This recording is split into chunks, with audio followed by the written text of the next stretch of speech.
কাল একটা অসাধারণ এবং ভালো ম্যাচ ছিল লিভারপুলের সাথে লিডসের। আর লিডসের এটা খেললো ভাই, মানে লিভারপুলকে ছাই ছুতো কি বলি, মানে টক্কর দেওয়ার মতো একদম টিম হয়ে গেছিল কালকে। ওরা রূপ নিয়েছিল হচ্ছে প্রাইম বার্সেলোনার। ভাই কেমন খেললো, দারুণ খেলেছে। কিন্তু ওদের গোলকিপার পারেডে, লিডসের গোলকিপার পারেডে, মানে কি বললি, প্রাইম বুফন, প্রাইম ইয়াসিন, কিছু বলার নেই, তোমরা বুঝে নাও আমি কথাটা বলেছি মানে।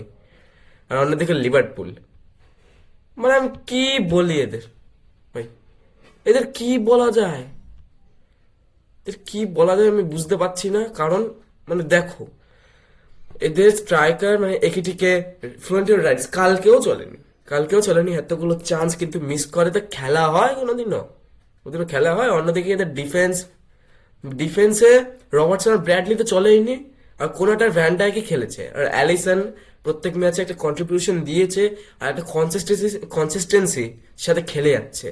তা মনে হচ্ছে যদি লিভারপুল এভাবে খেলে থাকে, প্রিমিয়ার লিগ তো জেতা এখন অসম্ভব হয়ে গেছে, এবার মনে হচ্ছে চ্যাম্পিয়ন্স লিগেও ওরা খেলবে কিনা আমার ডাউট শুরু হয়ে গেছে। তা তোমাদের কি মনে হয় কমেন্টে জানাও। আর অন্যদিকের খেলা সুন্দারল্যান্ডের সাথে ম্যান সিটি, মানে আমি কি বলি, মানে সুন্দারল্যান্ড সুন্দরল্যান্ড কালকে কোন টিমের রূপ নিয়েছিল জানি না, কিন্তু বহুত ভালো খেলেছে এইটুকু জানি। যদি তোমরা ম্যাচটা লাইভ দেখে থাকো, মানে যারা লাইভ দেখেছে তারা জানে কি সুন্দরল্যান্ড কেমন খেলেছে কালকে। আর ওইদিকে ম্যানচেস্টার সিটিকে যদি দেখি, ম্যানচেস্টার সিটিতে ডোনারুমা গোলকিপিং, ভাই অনেকগুলো সেভ দিয়েছে, ওকেই আমার মনে হচ্ছে ম্যান অফ দ্য ম্যাচ দেওয়া দরকার। কিন্তু ওইদিকে নুনেস হয়ে গেছে, মানে কারণ আছে, নুনেস কালকে ভালো ডিফেন্স করেছে একদম। ওইদিকে রুবেন ডিয়াস একে, মানে ভালো এই যে ডিফেন্স। একে কালকে একটা ইয়েলো কার্ড পেয়েছে কিন্তু ভালো খেলেছে। আর ওদিকে ওরেলি কালকে খেলতেই পারেনি বলতে গেলে, আর গনজালেস 46 মিনিটে ইনজার্ড হয়ে গেছিল। বার্নার্ডো সিলভা কালকে একটা গোল করলো কিন্তু ওটা অফসাইড দিয়ে দেওয়া হলো। আর ওদিকে স্যাভিনো ইনজার্ড হয়ে গেল, একটা ম্যাচে দুখানা প্লেয়ার ইনজার্ড হয়ে গেছে, তাও ওরেলি স্যাভিনো এই ম্যাচে খেলতে পারেনি। দেখ কি হয়েছে, ওরা মানে প্রত্যেকটা কনসিস্টেন্সি দেখিয়ে গেছে। এবার এরা যদি না খেলে এবার অসুবিধা চিন্তা হয়ে যাবে। সরি, ওরেলির কিছু হয়নি, স্যাভিনোর হয়েছে। গনজালেস গনজালেস ইঞ্জুরি হয়েছে। ফোডেন আর চেরকি, ফোডেন চেরকি কন্ট্রিবিউশন দেখিয়ে যাচ্ছে, কনসিস্টেন্সি দেখিয়ে যাচ্ছে, আর ভালো খেলছে। কিন্তু যে চান্সগুলো বানাচ্ছে, ফোডেন পাস দিচ্ছে, চেরকি পাস দিচ্ছে, কিন্তু ওই চান্সগুলো মানে কনভার্ট করতে পারছে না গোলে। তার কারণ হচ্ছে আর্লিং হাল্যান্ড। হ্যাঁ, আপনারা ঠিক ঠিক শুনছেন, হাল্যান্ড কয়েকটা ম্যাচ ধরে এবার বাজে খেলা শুরু করেছে, কেন জানি না। মানে কি হয়েছে হাল্যান্ডের, এতগুলো চান্স মিস করছে, মানে রোবট বলা হতো, মনে হচ্ছে গোল্ডেন বুট জিতবে। হ্যাঁ, গোল্ডেন বুটে এখনো অনেক এগিয়ে আছে, কিন্তু মানে এমন বাজে খেলা শুরু করে দিয়েছে কি জানি।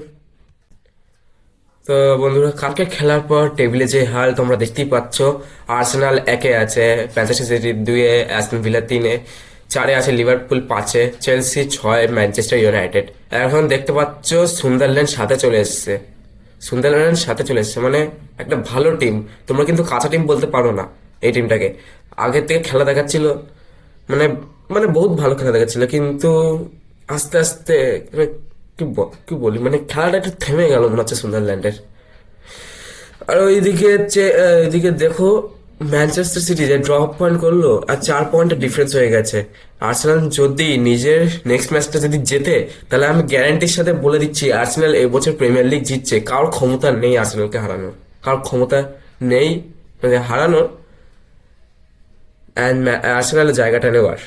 আর অন্যদিকে অ্যাস্টন ভিলা এখনো চেষ্টা করছে। লিভারপুল কালকে ড্রপ পয়েন্টের সাথে আমি বুঝে গেছি, আর সেটা কনফার্ম হয়ে গেছে, লিভারপুলের সাথে সিজনটা শেষ, এবং ওরা এখন শুধু ফাইট করতে পারে চ্যাম্পিয়ন্স লিগে যাওয়ার জন্য।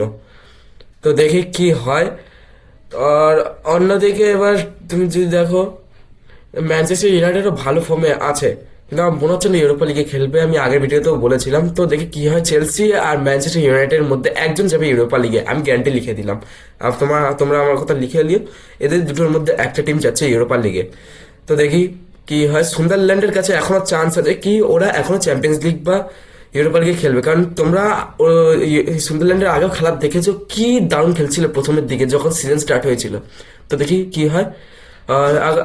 যদি আপনাদের ভিডিওটা ভালো লেগে থাকে তাহলে লাইক অ্যান্ড সাবস্ক্রাইব করবেন। এখানে আপনারা ফুটবল রিলেটেড লাইভ প্রিভিউজ, রিভিউজ সবকিছু পেয়ে যাবেন, তাহলে সাবস্ক্রাইব করুন।